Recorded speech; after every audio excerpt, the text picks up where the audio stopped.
I came across a disturbing, no, not disturbing, but just a weird Twitter post in general. When I say white, you say privileged. Yeah, like that sounds good.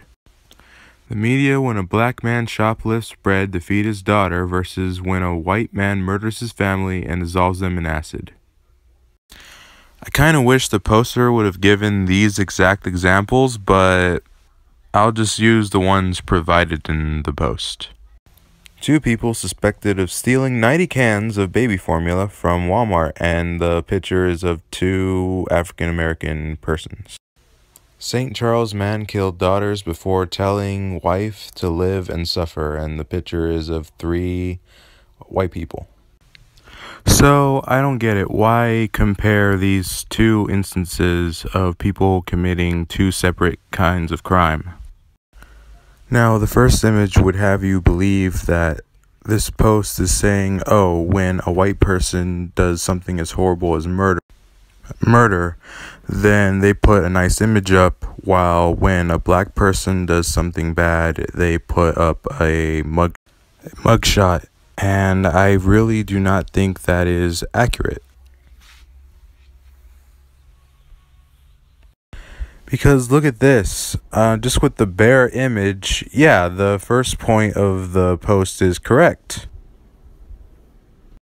Madison, Wisconsin, a Milwaukee man and a Chicago woman are suspected of stealing 90 cans of baby formula from Madison Walmart.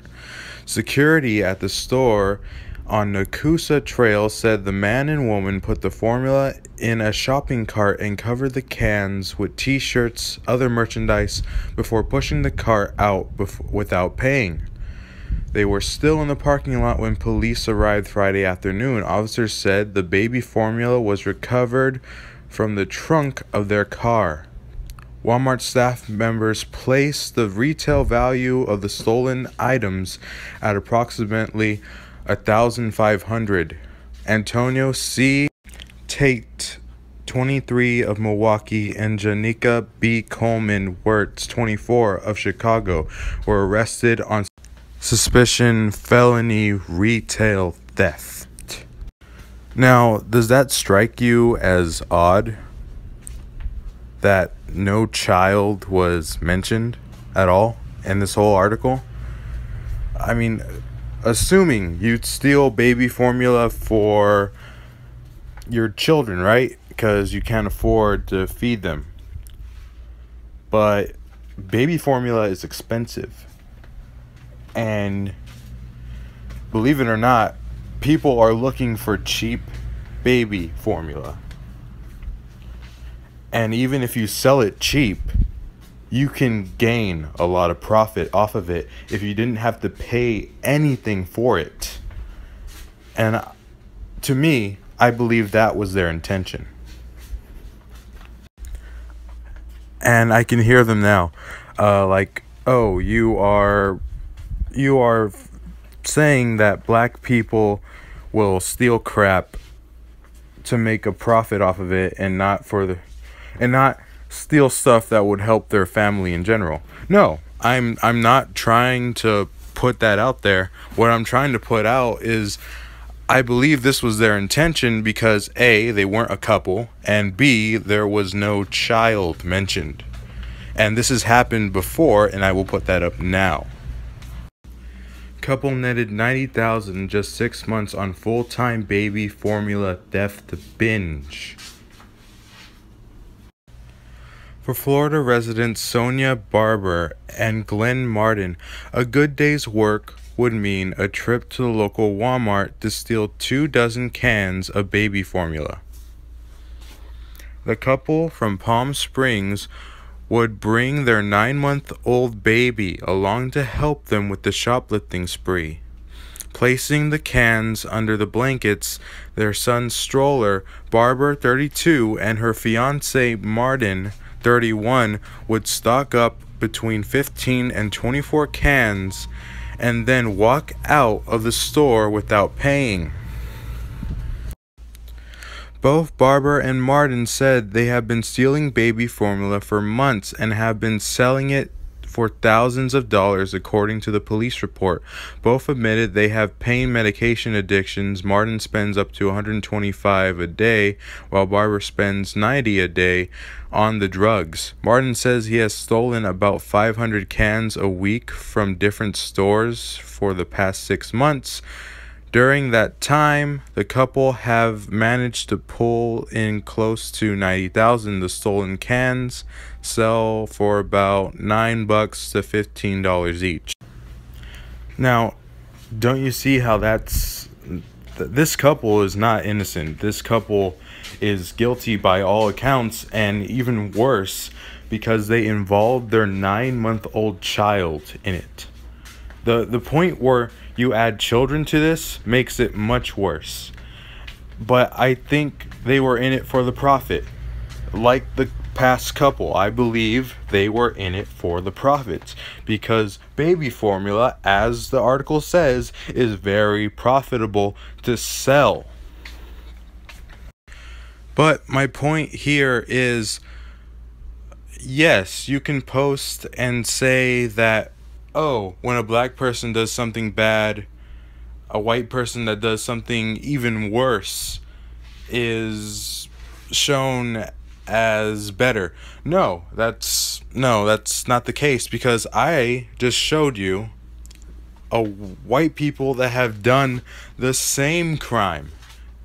Both of these couples are guilty of the same crime, and look how they're depicted. Poor, needy, unkept, and desperate. And honestly, stealing baby formula, yes, it's profitable. There's a market for it, but it's not a good thing. But I get why people try to justify these types of actions when a minority does them.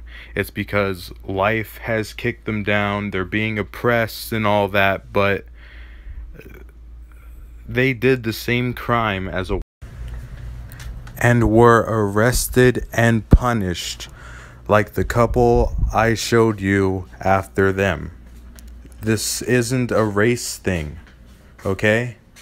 People just use pictures that they have on hand, whether they're cute family photos or mugshots, and I think we have to remember that.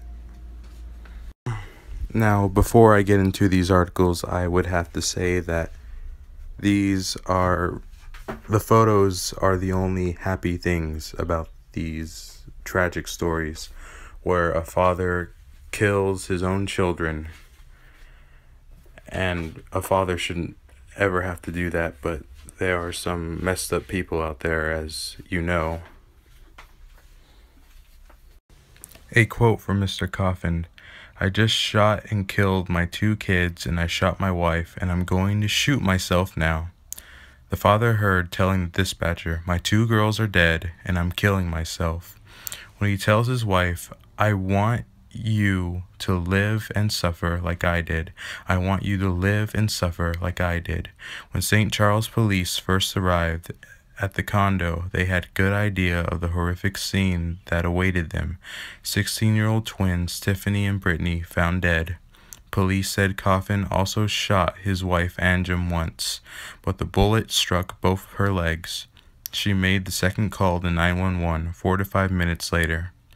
The first officers arrived and carried Anjum out of the apartment.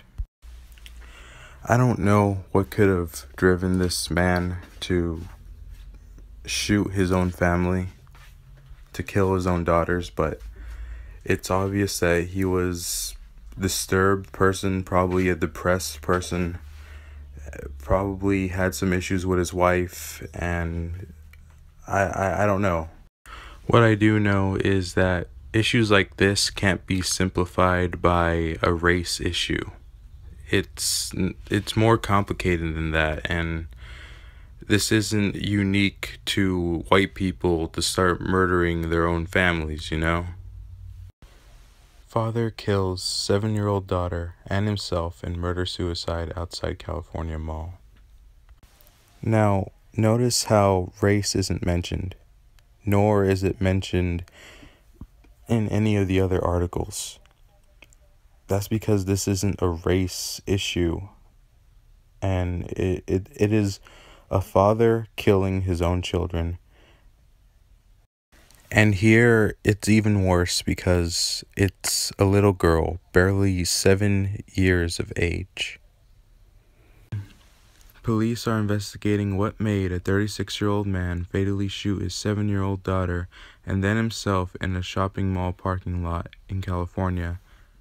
The apparent suicide took place while Carlos Garcia and his daughter Yaxel were sitting in the family's black Kia Soul Sunday afternoon outside a busy Capitola Mall in Santa Cruz County. According to police, Garcia's wife called police around 3:15 p.m., saying her husband was threatening suicide. The wife told police her daughter was with him inside the Kia Soul, which was parked near the west entrance of the mall. When police arrived minutes later, they found Garcia dead in the driver's seat, found self-inflicted gunshot wound. Yaxel fatally shot in her passenger seat. McManus said officers found a handgun in the scene. So here we have another father facing some depression issues who kills his daughter, just like the man before, which is a very tragic and very sad thing that happened to a family. Both of these stories are tragic, and both of these stories involve a family falling apart in the sense that they lose a father and a daughter. This is a sad thing. This isn't something you can say, oh, look how nice that picture is. That means when a white person does it, they're treated as better, but when a minority does it, they're given a mugshot. Well, look at this. This isn't something that, oh, these people are better even though they did something tragic. No, this is something else. This is something entirely different than what you probably think. You know, maybe the families involved didn't want a gruesome image of death and suicide on the article. Maybe they wanted to show how this person was, and that's how we should remember these people. That these people were once kind, considerate people. That these girls were innocent. These girls did nothing wrong, and their lives were taken without a single thought because their father were going through some issues. To the person that posted this is not a white issue. This is not white privilege. This is something else. And to simplify it as that shows that you have an agenda, and it is a very dangerous agenda. Because what you're doing is you're causing more of a division, and you're not unifying anything. You're not opening people's eyes. You're closing them. And I hope that at some point you change your mind and start thinking about what you're doing and how it affects the people who see it. Thank you.